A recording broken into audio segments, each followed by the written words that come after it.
ಮೀನರಾಶಿ ನಾನಾ ಕೆಲಸಗಳಲ್ಲಿ ಅವಕಾಶದ ವರ್ಷವೂ ಕೂಡ ಇದು, ತಿಂಗಳೂ ಕೂಡ ಇದು. ಮೀನರಾಶಿಯವರಿಗೆ ಜನ್ಮದ ಶನಿ ರಾಹುವಿನ ಒಂದು ದೋಷವು ಇದ್ದೇ ಇದೆ, ಅದು ಮುಂದುವರಿತದೆ. ನಾನಾ ಅವಕಾಶಗಳು ಹುಡುಕೊಂಡು ಬರ್ತದೆ.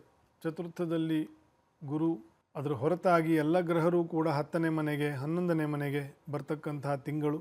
ಮನೆಯಲ್ಲಿ ಇದ್ದರೆ ಮನೆಯಲ್ಲಿ ನಿಮ್ಮ ಪ್ರಾಮಿನೆನ್ಸು, ನಿಮ್ಮ ಕೆಲಸ ಕಾರ್ಯಗಳಲ್ಲಿ ನಿಮಗೆ ಬೇಕಾಗಿರ್ತಕ್ಕಂಥ ಅನುಕೂಲಗಳು, ಕಚೇರಿಯಲ್ಲಿ ನಿಮ್ಮ ಬಡ್ತಿ, ನಿಮ್ಮ ಒಂದು ಪ್ರಾಮಿನೆನ್ಸ್ ಬೆಳೀತಕ್ಕಂಥದ್ದು, ನಿಮ್ಮಿಂದ 4-6 ಜನಕ್ಕೆ ಅನುಕೂಲ ಆಗ್ತಕ್ಕಂಥದ್ದು, 4-6 ಜನಗಳಿಂದ ನಿಮಗೆ ಅನುಕೂಲ ಆಗ್ತಕ್ಕಂಥದ್ದು. ಈ ರೀತಿಯ ದಶಮ ಮತ್ತು ಏಕಾದಶದ ಫಲವನ್ನು ಈ ತಿಂಗಳ ವಿಷಯದಲ್ಲಿ ನೀವು ಮೀನರಾಶಿಯವರು ಪಡೆಯಲಿದ್ದೀರಿ.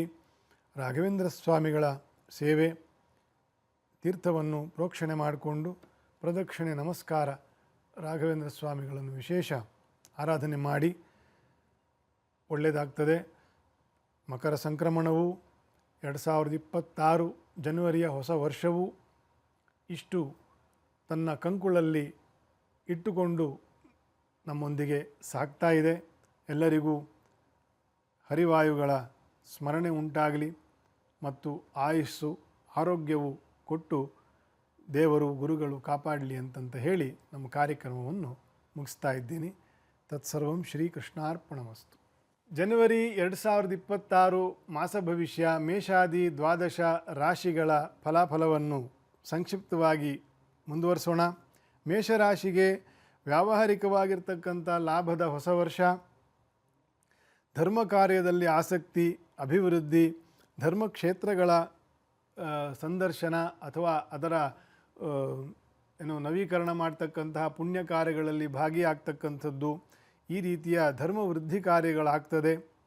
ಅಷ್ಟಮಾಧಿಪತಿಯು ಕರ್ಮದಲ್ಲಿ ಉಚ್ಚದಲ್ಲಿ ಇರತಕ್ಕಂತಹ ಮಾಸ. ಗುರುಬಲ ಒಂದಿಲ್ಲ, ಜನ್ಮಶನಿಯ ದೋಷ ಇರ್ತದೆ, ಆದರೆ ಗುರುವಿನ ಅನುಕೂಲ ನಿಮ್ಮ ಲಾಭಕ್ಕೆ ಇದೆ, ರಾಹುವಿನ ಅನುಕೂಲ ಇದೆ. ಮುಂದುವರಿಸ್ಕೊಂಡು ಹೋಗ್ಬೋದು. ನೀವು ಸಂಚಾರಗಳು ಜಾಸ್ತಿ ಆಗ್ತದೆ, ಸ್ವಲ್ಪ ಆರೋಗ್ಯದ ಕಡೆ ಕೂಡ ಗಮನ ವಹಿಸಬೇಕು.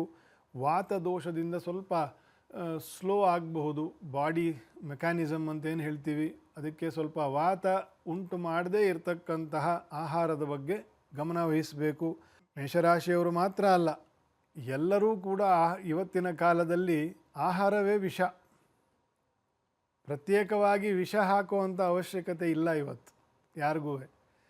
ನಾವು ಬಹುತೇಕ ತಿಂತಕ್ಕಂಥ ಆಹಾರದಲ್ಲೇ ವಿಷವು ಬೆರೆತೋಗಿರ್ತದೆ. ಅದು 90% ಎಲ್ಲ ಹೊರಗಡೆ ತಿಂತಕ್ಕಂಥದ್ದೇ ಆಗಿರುವ ದುಷ್ಕಾಲದಲ್ಲಿ ನಾವಿರೋದರಿಂದ ನಾವೇನು ತಿಂತೀವಿ, ಎಷ್ಟು ತಿಂತೀವಿ, ಅದ್ರ ಬಗ್ಗೆ ಹೆಚ್ಚು ಗಮನ ವಹಿಸಬೇಕು.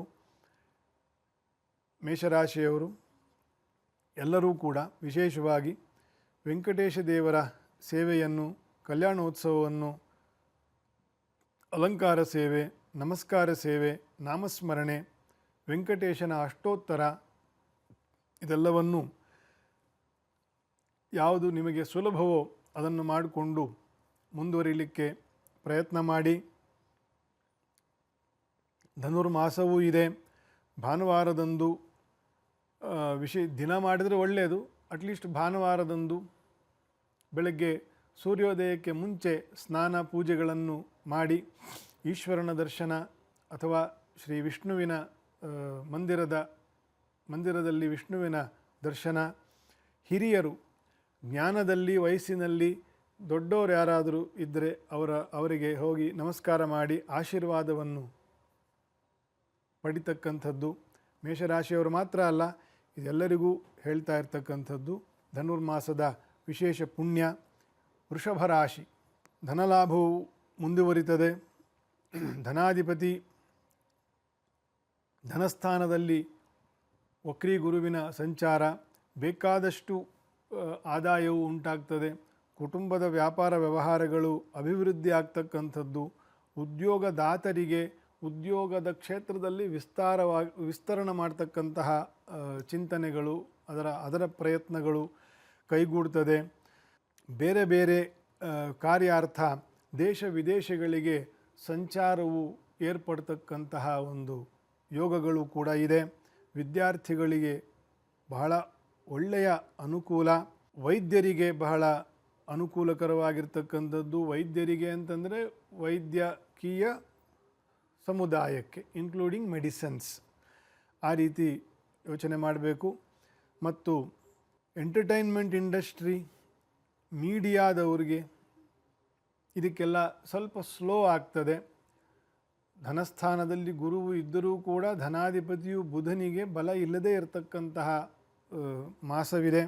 ಸ್ವಲ್ಪ ಖರ್ಚು ವೆಚ್ಚದಲ್ಲಿ, ನಿಮ್ಮ ಆಯೋಜನೆಯಲ್ಲಿ, how the way you treat the people to ಹೇಗೆ ಹ್ಯಾಂಡಲ್ ಮಾಡ್ತೀರಾ ಅದ್ರ ಬಗ್ಗೆ ಸ್ವಲ್ಪ ಗಮನ ವಹಿಸಿ. ವೃಷಭ ರಾಶಿಯವರಿಗೆ ಒಳ್ಳೆಯದಾಗ್ತದೆ. ರುದ್ರಾಭಿಷೇಕ, ಈಶ್ವರನಿಗೆ ನಮಸ್ಕಾರ ಸೇವೆಗಳು, ಅಭಿಷೇಕ ಸೇವೆಗಳು, ಇದನ್ನು ಮನೆಯಲ್ಲೂ ಮಠದಲ್ಲೂ ಮಂದಿರದಲ್ಲೂ ನಿಮಗೆ ಎಲ್ಲಾಗ್ತದೆ ಹೆಚ್ಚು ರುದ್ರಾರಾಧನೆಯನ್ನು ಮಾಡಿ, ವಿಶೇಷ ಪುಣ್ಯಕರ. ಮಿಥುನ ರಾಶಿ, ಮಿಥುನ ರಾಶಿಯಲ್ಲೇ ವಕ್ರಿ ಗುರುವು, ಗುರು ಬಲ ಇಲ್ಲ ಆದರೂ ಕೂಡ ಗುರುವು ಬಾಧಕನಲ್ಲ. ಮಿಥುನ ರಾಶಿಯಲ್ಲಿ ಸಂಚಾರ ಇದ್ದಾಗ ಉದ್ಯೋಗದಲ್ಲಿ ಪ್ರಗತಿ, ಧಾರ್ಮಿಕ ಆಸಕ್ತಿ ಬೆಳೆಯುತ್ತೆ. ಒಂದು ರೀತಿಯ ನೈಷ್ಠಿಕತೆ ಅಂತ ಏನು ಹೇಳ್ತೀವಿ, ಇಷ್ಟೊತ್ತಿಗೆ ಇಷ್ಟು ಪೂಜೆ ಮಾಡಲೇಬೇಕು, ಇಂಥ ದೇವರ ದರ್ಶನವನ್ನು ಮಾಡಲೇಬೇಕು, ಇಂಥ ಗುರುಗಳ ದರ್ಶನವನ್ನು ಮಾಡಲೇ, ಪ್ರಸಾದವನ್ನು ತಗೊಂಡು ಬರಬೇಕು ಅಂತಕ್ಕಂಥ ಒಂದು ನೈಷ್ಠಿಕತೆ ಏನಿದೆ, ಈ ರೀತಿಯ ಒಂದು ಮನೋಭಾವ ಹೆಚ್ಚು ಬೆಳೀತಕ್ಕಂಥದ್ದು ಒಳ್ಳೆಯದು. ಮಾಡಿ. ಶುಭ ಕಾರ್ಯದಲ್ಲಿ ಸ್ವಲ್ಪ ನಿಧಾನ ಆಗ್ತದೆ.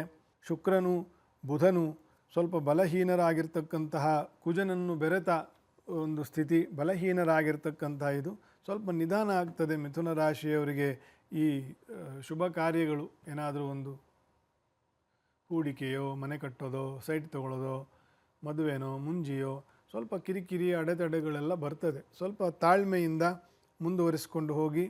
ಲಕ್ಷ್ಮೀ ನರಸಿಂಹದೇವರ ಸ್ಮರಣೆ ಮಾಡಿ, ಅಭಿಷೇಕ ಸೇವೆಯನ್ನು ಮಾಡಿ, ಪ್ರದಕ್ಷಿಣಾ ನಮಸ್ಕಾರಗಳನ್ನು ಮಾಡಿ, ಪ್ರಾರ್ಥನೆ ಮಾಡಿ. ಮಿಥುನ ರಾಶಿಯವರಿಗೆ ವಿಶೇಷ ಈ ದೈವಾನುಕೂಲ ಉಂಟಾಗಲಿ, ಕೆಲಸ ಕಾರ್ಯಗಳಲ್ಲಿ ಇರ್ತಕ್ಕಂಥ ವಿಘ್ನಗಳು ಪರಿಹಾರ ಆಗಲಿ. ಕರ್ಕ ರಾಶಿ,